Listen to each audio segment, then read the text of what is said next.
to the channel. This is No Luck Trucking. I am Matt, and if you've been watching our videos for any length of time, you know exactly where you're going to pick up. So this is the run that goes to Tooele, Utah, which seemed like a good idea when we took it, but all of the loads out that we were trying to get got snatched up, or this direct agent's just not getting back to us. I told him to book us on the load. He's going out of Cedar City, and now he won't answer the calls, didn't assign us to it, anything like that. So fun times. So I have a feeling that we're going to be deadheading a decent amount out of Utah, but you know, what are you gonna do?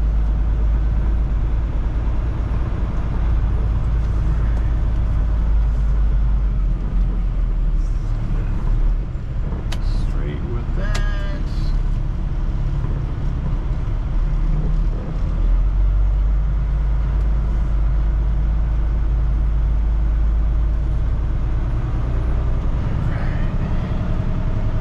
Yeah, we haven't done the Tooele, Utah run in quite a while, since they started popping up with those Greenville, Illinois loads, which put us in a much better reload area.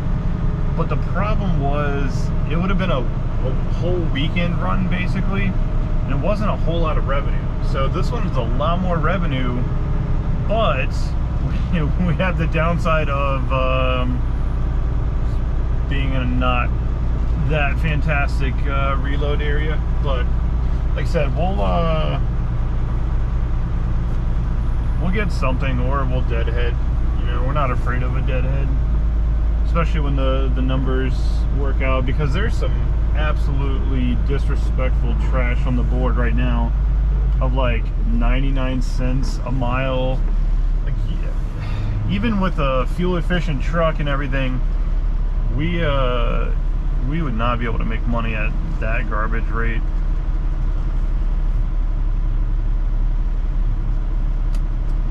Alright, I'm gonna head out there and pop open the doors, finish getting backed in, and we'll check in.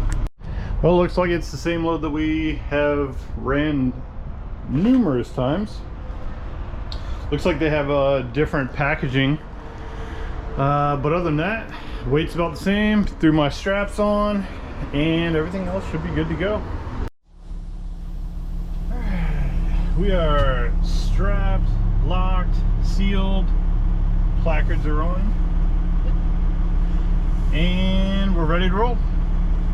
So I think I started mentioning it as we were rolling up here, but the reason that we took the Tooele load is because the pay for basically, let's say Friday to Monday, was a lot better than pretty much any other string of loads that we could come up with.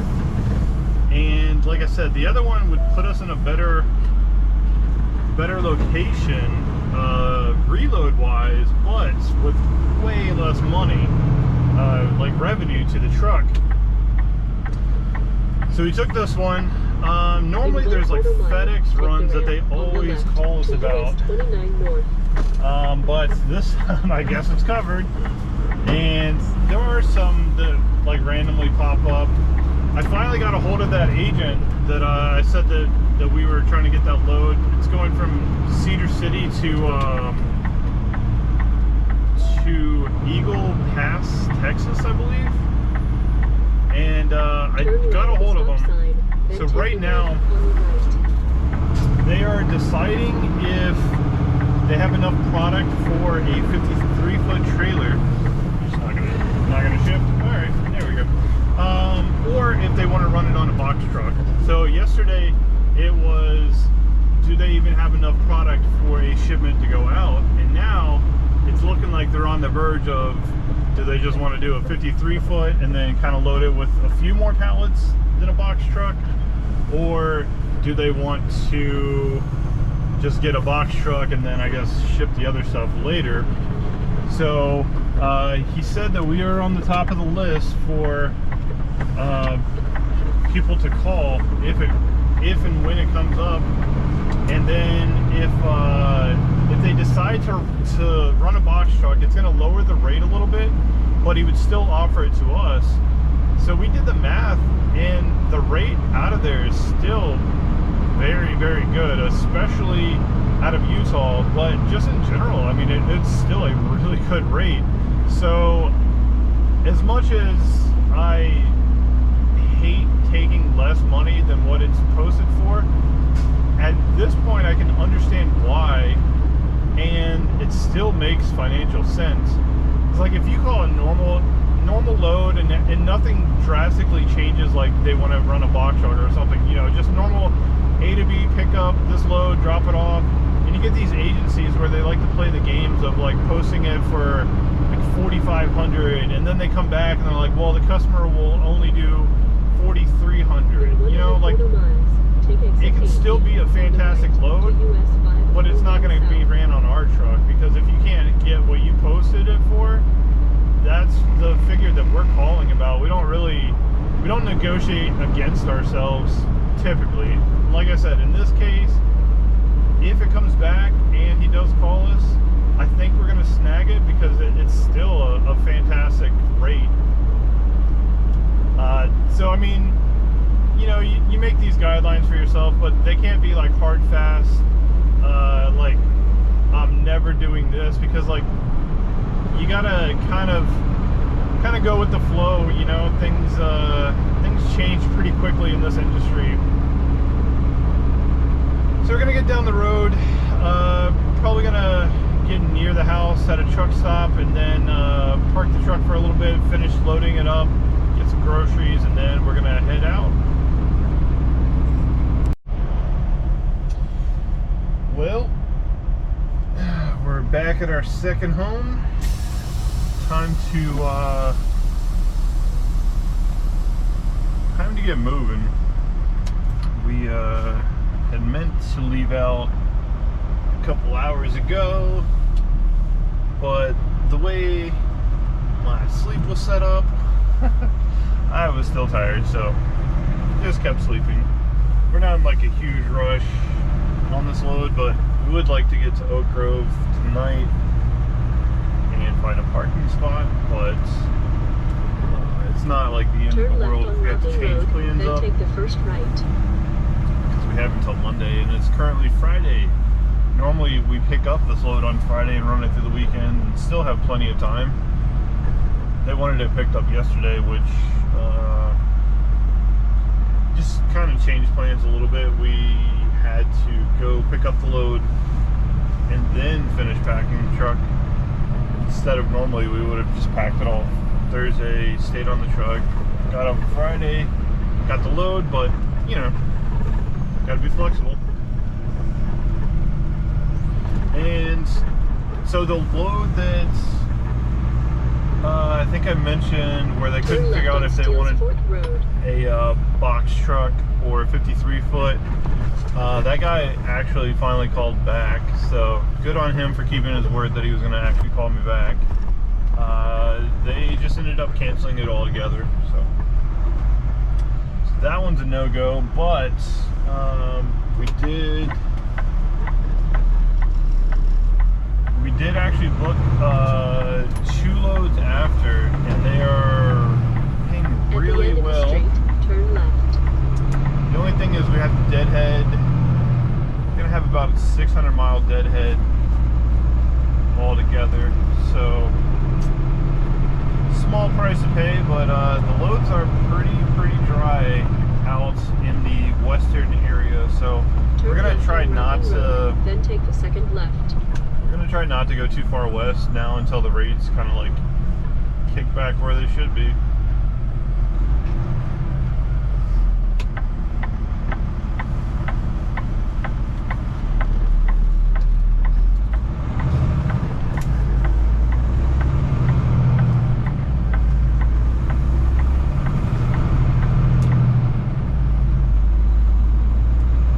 Turn left on I-64 West.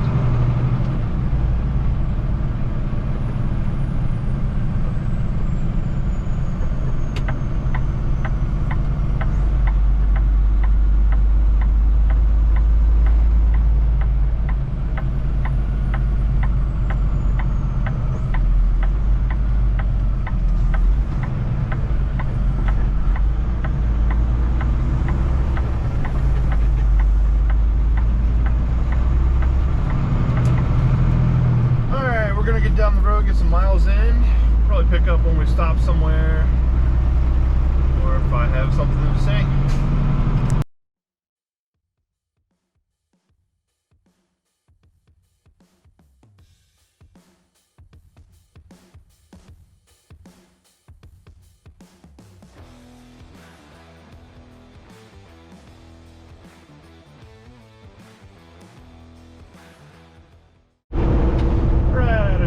Stop up here at this rest area. It's about a mile away. We're 56 miles away from the fuel stop, but we're just gonna pop in here real quick. That way we can get fuel and get down the road, hopefully. Let's see what we got here. I don't remember exactly which one this is. I'll probably remember it when we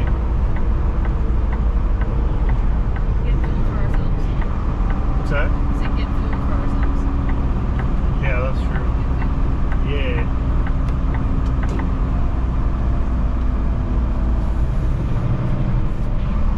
I think we've been to this one before, but I couldn't remember if it was that one after our first hazmat load.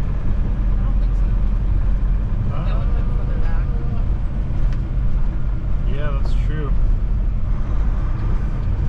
That was somewhere in Western. Indeed it was. 13 miles away from wherever we picked up that load. The hazmat placard said no more, but we didn't know what we were doing. Now we're professional hazmat haulers. Alright, let's get. Speaking of which, I gotta go out and do a on-duty tire check, make sure they're still round and not on fire.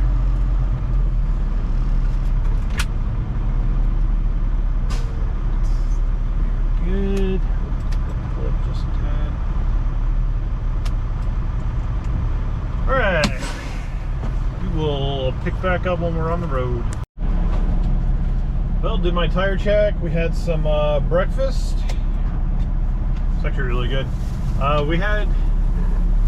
Liz found a pretty good deal on these like 3 steaks that were normally like $30, $35, something like that. They were basically like half off, but the T-bone steaks were the size of like a bar stool. They were ridiculous.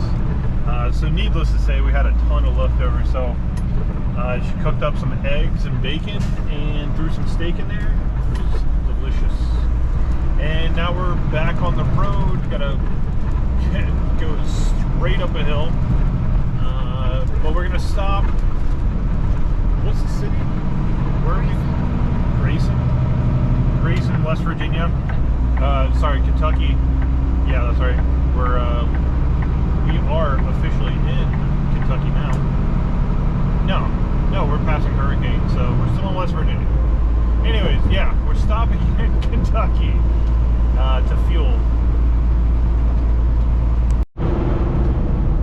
Alright, about 2 miles from the fuel stop.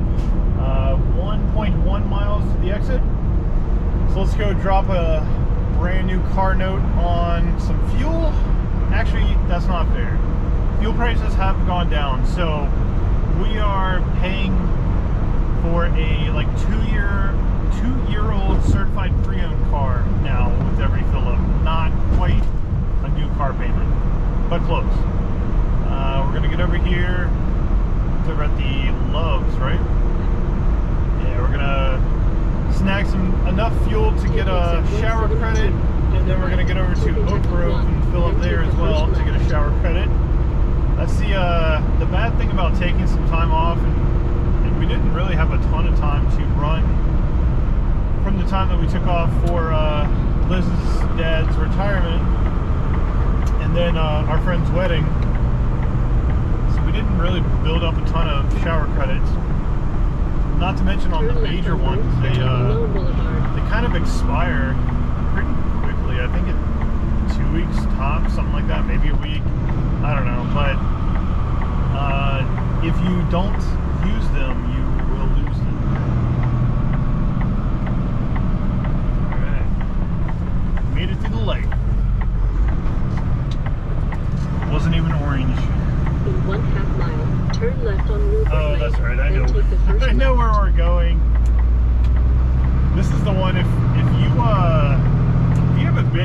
where there's like a 99% chance that you're gonna drive past the driveway and then end up in the parking lot of like Taco Bell and grocery store.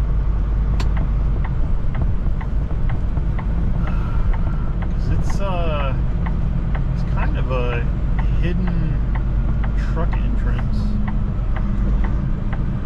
It's like you see those Turn little left sign on over here by the Woodward big Lane, sign. Then take That's the first left.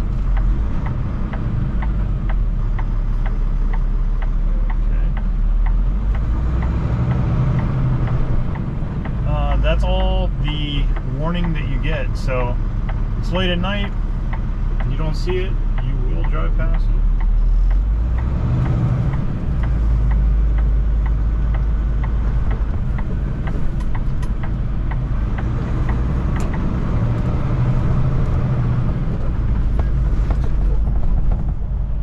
This is another place that there is a pretty good chance that you'll find a parking spot over here in the dirt lot straight ahead. If you get in late, you have a pretty good shot. Not guaranteed. Open pump, always the best. Alright, we're gonna drop a few $100, put some refined dinosaur fossils in.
Not enough coming out of Utah, and the market's a little too tight right now.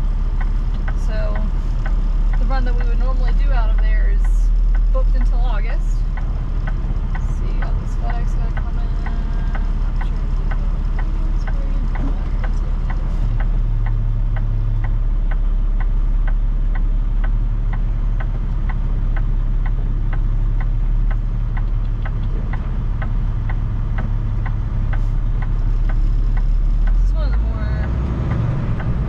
I'm sure interesting intersection layouts, and it's nice, but it always kind of throws me off. Like, where do I need to Turn be right looking? on Southwest 1st Street.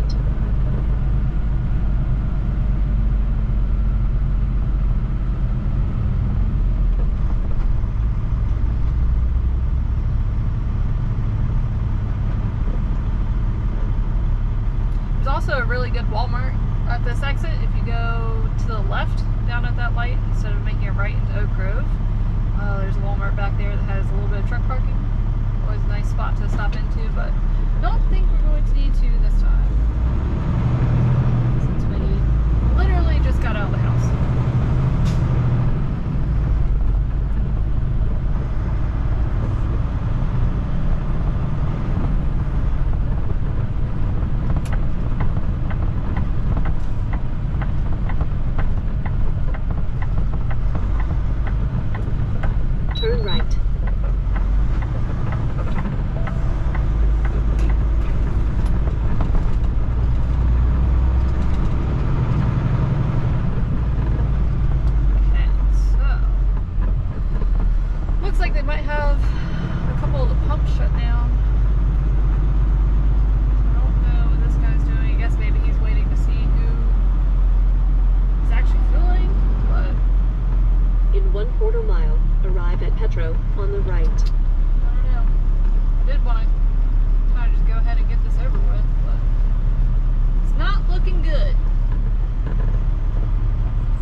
pressure wash your parts.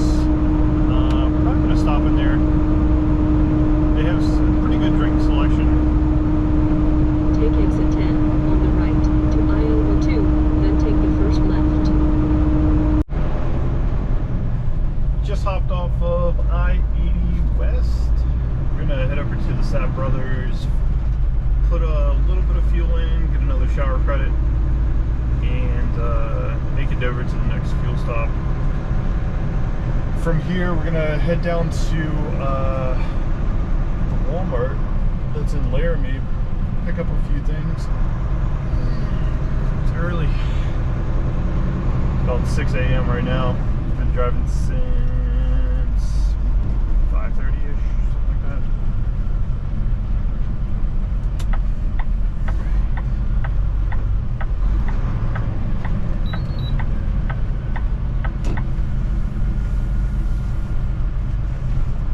It's a little chilly out there, 58 degrees.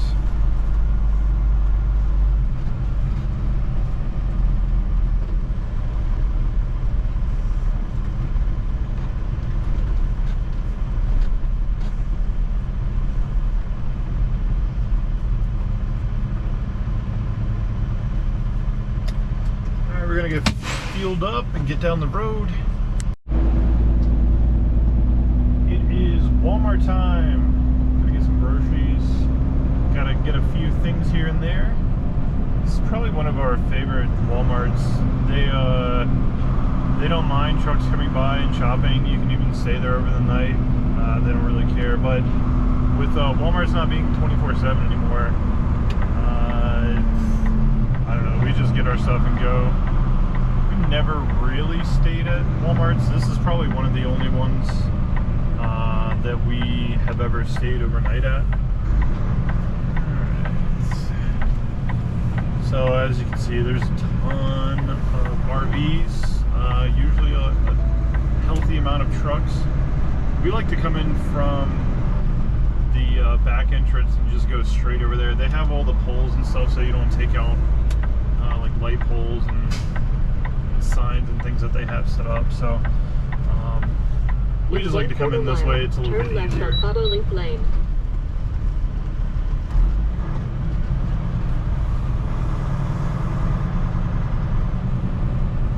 Yeah, before they started stacking all these dumpster or containers over here, there was a healthy amount of parking back here. How that truck was parked, you could fit probably like 6 or 7 trucks. So it was good to be out of the way. But most of the time, you just kind of park back here, way out in the back. Just don't be like this RV guy over here with the sides popped out, taking up the front area of parking, and they usually don't care at all. Let's see where we're gonna go.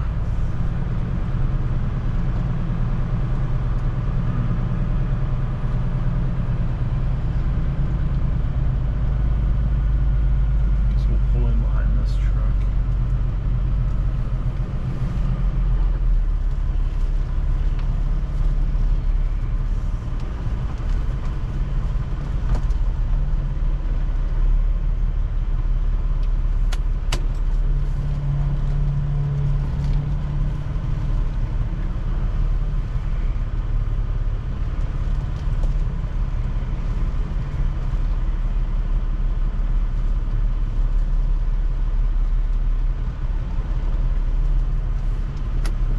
Yeah, a lot of the Walmarts will let you at least come in and shop as long as you're not a barbarian and just throw your pee jugs everywhere and park where you're not supposed to, throw trash out the window. You know, if you're a decent human being, they'll usually let you stay. Well, we're rolling up to the delivery. It's been many, many days, but it was nice. It was relaxing. We got some grocery shopping done. We didn't have to like run super hard. Hey, there is a trailer in our door. That's not good.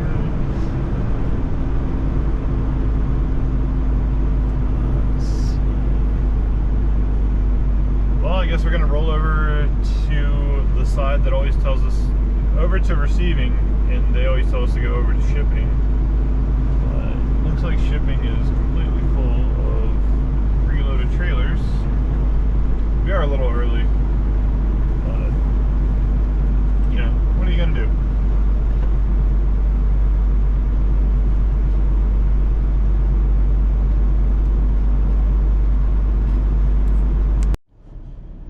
Looks like door 8 still has a flatbed trailer in it, so we're gonna wait for the yard hostler to move that out so I can back in, and then hopefully we get unloaded, and then we gotta head down to California.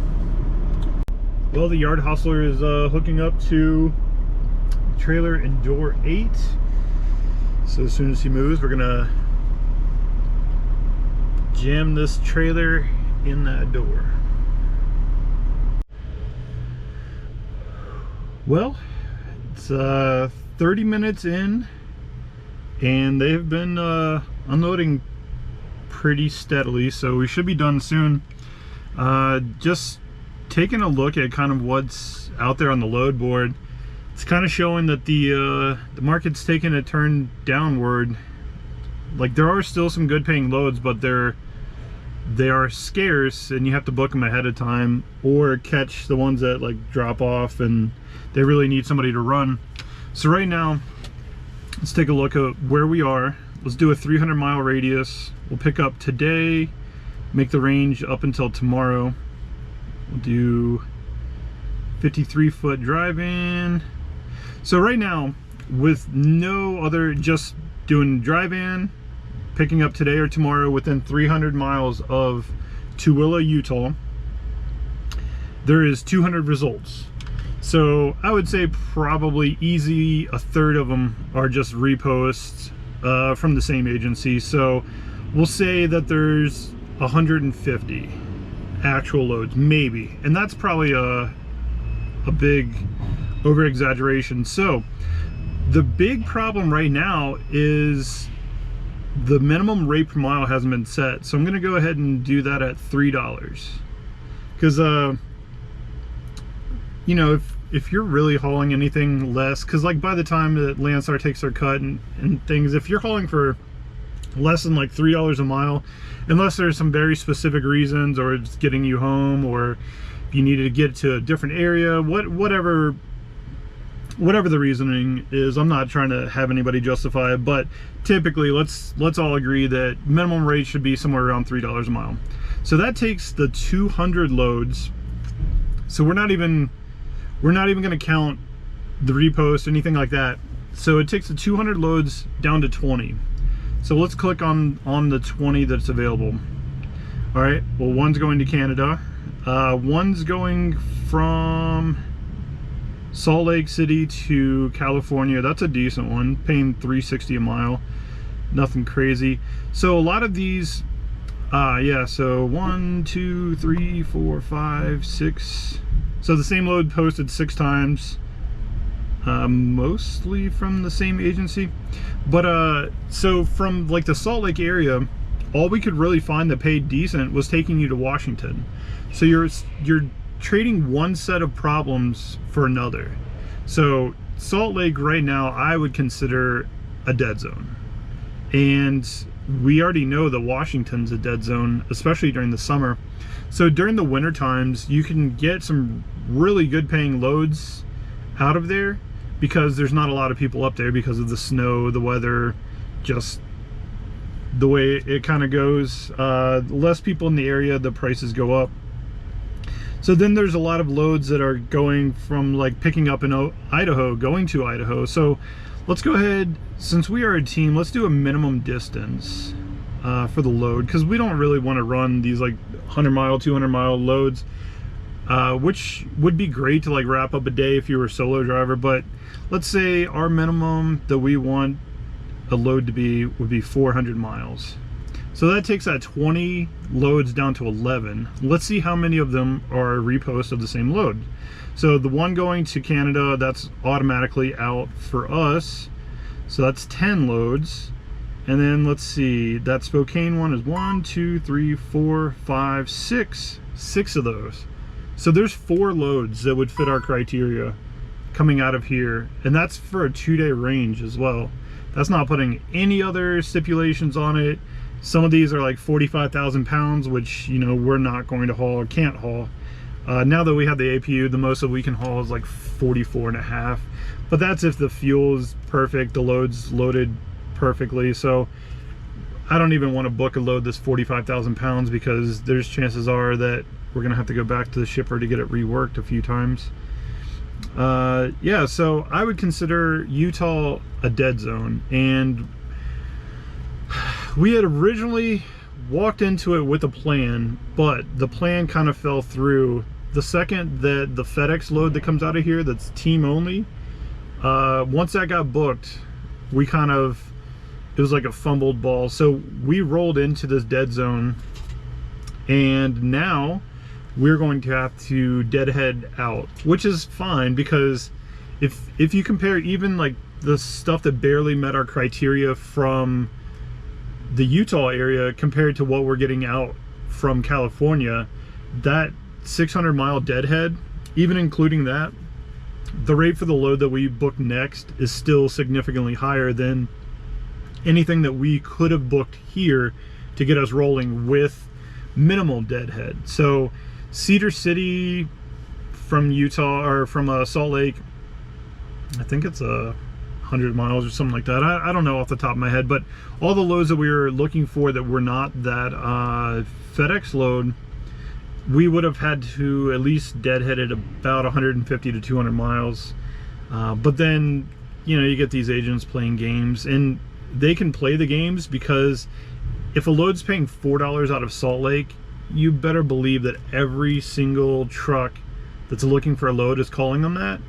So they can progressively knock the money down lower and lower and lower, and somebody's going to take it. You know, somebody is going to want or need to run that load at a lower cost than what you can. So yeah, it could be posted for $4 all day, but you know, if they can snag somebody to run it for like $2.75, $3, they're gonna do that over just spending the money, because like during the winter they have to spend the money. During the summer they don't have to spend, so they can save a little bit in the shipping cost. This is the customers, by the way. Maybe on the spot market the brokers can play some games with the money as well, but at Landstar it's a little bit harder, since the Landstar gets paid directly first, and then they pay the broker or agent, and then the driver as well. So if they book the load for more money than they pay you, it still gets split. So unless they've figured out some way to circumvent that, which I don't know, they may have, but we just don't really spend our time pondering that. We kind of look at what we're getting paid, we agree on it, and then we run it. So this will be a lesson to us, not to go too far west unless we're going directly to California. I think we're gonna probably skip out on any of the kind of in between loads. Yeah, it's a bad spot to be in, but we put ourselves there, but we also have a plan to get out. It's nothing to, like, it's not going to put us out of business or anything like that. So yeah, that's where we're at. So I did forget one point in that long ramble.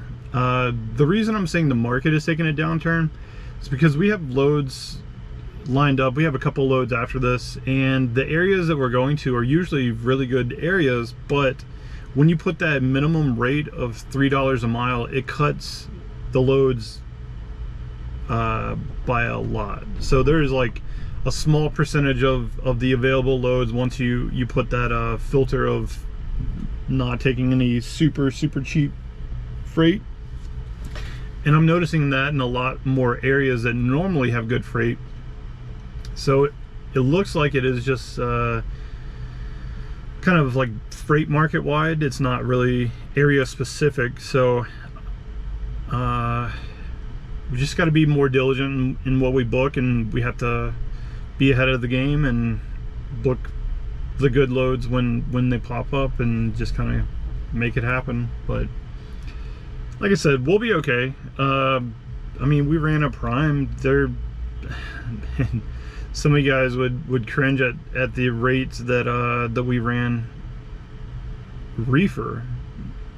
Nonetheless, that we have ran for prime, and we made pretty good money there. So I don't have a doubt that we'll be okay. We'll survive. Everything will be good, and then hopefully the market will start taking an upswing sooner than later. An hour and 5-minute unload time, not too bad, not too bad, considering we did not wait for our appointment time. It is actually our appointment time right now. So 9:01 a.m. is when we're leaving out of here. So can't be too mad at that. I mean, most of the time we don't really follow by any appointment time. Let's get there. If they don't tell us to leave, we're just hanging around. 9 times out of 10, we get in and out of places before our appointment time even.